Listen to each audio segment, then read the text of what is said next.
There's been a huge change in attitudes.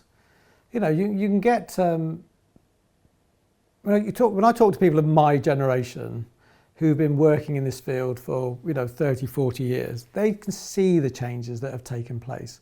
And they're often underestimated. And I can understand that. If you're a young person born in the 1980s or 1990s or the 2000s, you kind of see actually there's a lot of problems and there's a lack of equality, which there is. But what I think, being this much older, I can actually see the sense of progress over many decades, and there's been a huge shift.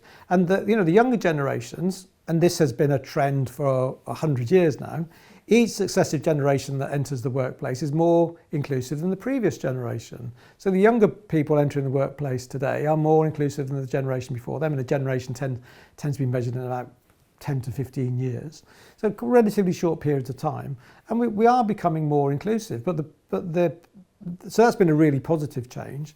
But I think over the last few years, particularly with the rise of social media, finding so many more people now who are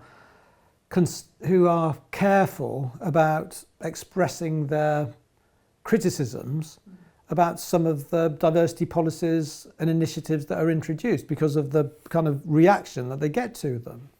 And when people do make a mistake, you kind of find it's a less forgiving environment.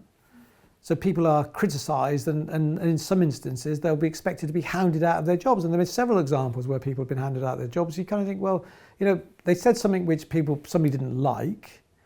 It's been interpreted in a particular way, and then they've had to lose their job despite the fact they said they're sorry. And so all of that means that diversity, equity and inclusion has become a topic that's actually become increasingly sensitive for people to talk about. So there's been some very positive changes and also some negative changes.